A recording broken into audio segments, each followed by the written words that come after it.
حضرت جناب سیدنا سری سختی رحمت اللہ علیہ فرماتے میرا دل سخت ہو گیا تھا، میں بڑا پریشان رہتا تھا۔ حضرت معروف کرخی رحمت اللہ علیہ کی بارگاہ میں کئی دفعہ عرض کی، میں نے کہا بابا میں اس کا کیا کروں، یہ سخت ہو گئے، مہینوں ہو گئے یہ اللہ کے خوف میں نہیں رویا، سالوں بیت گئے حضور کی نعت سن کے نہیں رویا، اب تو کتنا وقت گزر گیا ہے، اسے مدینے جانے کے لیے بھی رونا نہیں آتا، حضور یہ سخت ہو گیا ہے، کوئی رحمت کی نظر ہو، خشکی سی آ گئی ہے، عجیب سی میل چڑھ گئی ہے۔ فرماتے کئی دفعہ میں نے خواہش کا اظہار کیا۔ ایک دن نا عید کا دن تھا تو حضرت معروف کرخی نے ایک چھوٹا سا بچہ انگلی کے ساتھ لگایا ہوا تھا، تو حضرت آ رہے تھے، تو میں نے کہا حضور آپ کدھر سے آ رہے ہیں، یہ بچہ کون ہے؟ فرمانے لگے یتیم ہے۔ سارے بچے عید والے دن اخروٹ کے ساتھ کھیل رہے تھے، بیچارے کے پاس اخروٹ کوئی نہیں، تو حضور آپ کیا کریں گے؟ تو حضرت معروف کرخی کہنے لگے پیسے تو میرے پاس بھی کوئی نہیں اخروٹ خرید کے دینے کے، میں یہاں سے کھجوروں کی گٹھلیاں چنوں گا، وہ گٹھلیاں بازار میں بک جاتی ہیں، میں یہ گلیوں سے گٹھلیاں چنوں گا اور چن کے میں نے کہیں بیچوں گا، اور جب میں انہیں بیچوں گا تو پھر یتیم کے لیے 2-4 اخروٹ خریدنے کے قابل ہوں گا، پھر میں اسے اخروٹ خرید کے دوں گا۔ پتہ نہیں کہاں کی بات سنا رہا ہوں میں آپ کو، اور پتہ نہیں کہاں کا ذکر کر رہے ہیں بابا جی۔ بچہ یتیم ہے، بچے اخروٹ سے کھیل رہے تھے، اس کے پاس اخروٹ کوئی نہیں۔ بابا آج کا پیر تو معرفت کی بات کرتا ہے، تو یتیم کے لیے گٹھلیاں چننے چلا ہے۔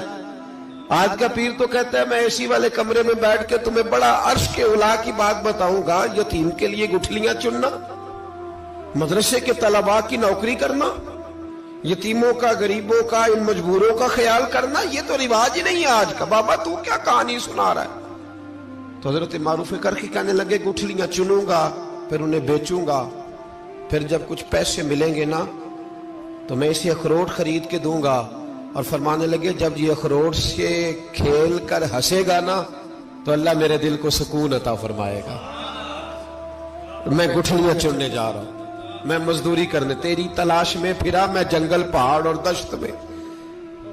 تو حضرت سری سختی فرماتے ہیں میرے گھر میں پیسے تھے، میں نے کہا حضور اگر یہ نوکری مجھے مل جائے تو میں غلام جو ہوا، اگر مجھے دے دے یہ نوکری تو میں نہ کر لوں؟ فرمانے لگے تو کر لے۔ فرماتے میں اس یتیم کو پہلے گھر لے گیا، وہاں سے میں نے پیسے لیے، پھر بازار لے گیا، کپڑے خریدے، اس کے لیے ٹوپی خریدی، پھر میں نے اسے 2 کھجوریں کھلائیں، پھر اخروٹ خرید کے دیے۔ حضرت سیدنا معروف کرخی کہتے ہیں اس کو میں نے چیزیں دے کے نا، وہ بچہ تھا، بچے ہی ہوتے ہیں، میں نے جب اسے اخروٹ دیے تو وہ دوڑنے لگا، میں بھی ہلکا ہلکا پیچھے چلنے لگا۔ فرماتے ہیں وہ جا کے بچوں کے گروہ میں مل گیا، وہاں درجنوں 20 بچے کھیل رہے تھے، وہ مل گیا، وہ کھیلتا رہا۔ آپ فرماتے ہیں لوگوں اس دن میرے رب نے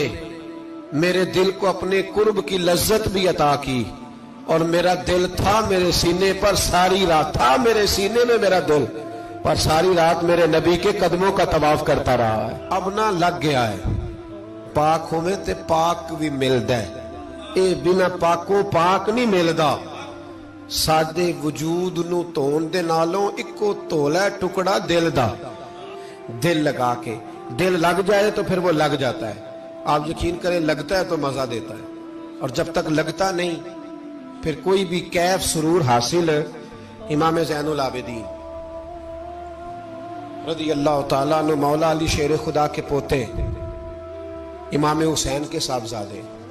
سیدہ پاک کی پیاری نسل، امام زین العابدین گھر میں نماز پڑھ رہے تھے، غور کرنا بات پہ، گھر پہ نماز پڑھ رہے تھے، گھر میں آگ لگ گئی۔ جب آگ لگی ہے تو پھر شور بھی ہوتا ہے، کچھ لوگوں نے شور مچایا، آگ آگ آگ، دور دراز سے لوگ دوڑے، آپ کا ایک چھوٹا بچہ بھی پاس سویا ہوا ہے، آگ لگ گئی، شور ہو رہا، دور دراز سے لوگ پانی لے کے دوڑ رہے ہیں، آگ بجھائی جا رہی، امام صاحب نماز پڑھ رہے ہیں، حکم ہے کہ ایسی ایمرجنسی دیکھو تو نماز توڑ دو، پر اس کے لیے جو دیکھے ہی نہ، جسے سوجے ہی نہ ہو کیا رہا۔ امام زین العابدین پڑھتے رہے، نماز مکمل ہوئی تو آپ کی زوجہ کہنے لگی اللہ آپ پہ رحم کرے، گھر میں آگ لگ گئی تھی، سارا محلہ، سارا گاؤں، سارا شہر ٹوٹ پڑا، بچہ سویا ہوا تھا، آپ نے توجہ ہی نہیں کی۔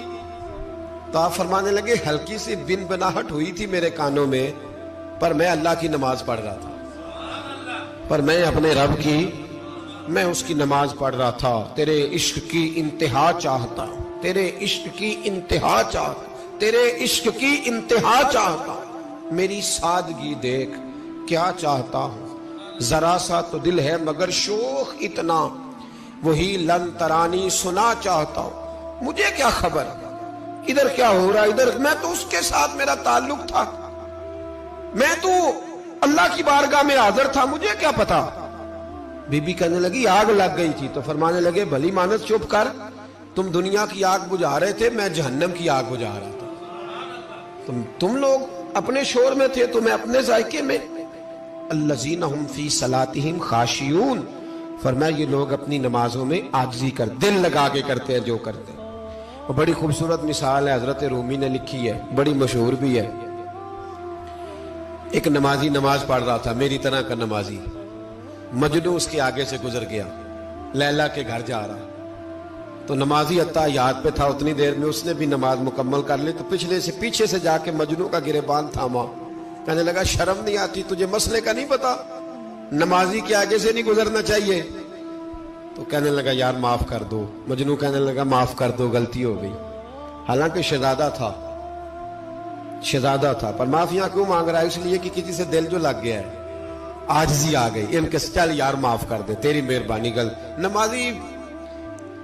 نمازی ناراض نہ ہو جائے، نمازی بڑے ڈاڈے ہوتے ہیں، کئی دفعہ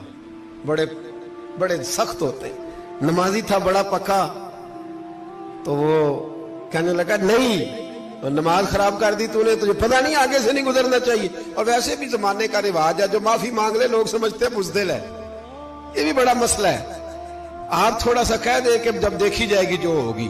لوگ سمجھتے ہیں نہیں ہے دم کم، معافی مانگ لے سامنے والا بگڑ جاتا ہے، الا ماشاءاللہ، لیکن اس کا مطلب یہ نہیں کہ ہم معذرت کرنی چھوڑ دیں، وہ اگر بری عادت پہ ہے تو ہم نے اپنی اچھی عادت کو قائم رکھنا ہے، تو کہا جناب معاف کر دے، تو نمازی کہنے لگا نہیں تجھے عقل نہیں ہے، نمازی کے آگے سے نہیں گزرنا چاہیے، پھر مجنو نے بڑی بات کر دی، پھر ایک عاشق نے عاشقوں والا جملہ بولا، پھر ایک محبت کرنے والے نے بڑی بات کی، کہنے لگا یار نمازی میں تو معافی مانگ رہا ہوں تو نہیں دے رہا، چل ایک سوال کا جواب ہی دے دے کہ میں تو عورت کے عشق میں جا رہا تھا، مجھے تو نظر نہیں آیا کہ تو نماز پڑھ رہا ہے، میں تو بی بی کے عشق میں تھا، مجھے تو نظر نہیں آیا، تو بتا تو رب کے عشق میں تھا، تو مجھے کیسے دیکھ رہا تھا، میں تجھے کیسے نظر آیا، حالانکہ تو اللہ کے عشق میں کھڑا تھا، مالک حقیقی کی محبت میں تیری میرے اوپر نظر کیسے پڑ گئی، میں تو عورت کے عشق میں تھا۔ اب نمازی صاحب شرمندہ ہو گئے، مجنو کہنے لگا آج کے بعد جب رب کی بارگاہ میں کھڑے ہونا نا تو والذین آمنوا اشد حبا للہ، پھر نماز کے لیے نہیں اس کے پیار میں بھی کھڑے ہونا، دل لگا کے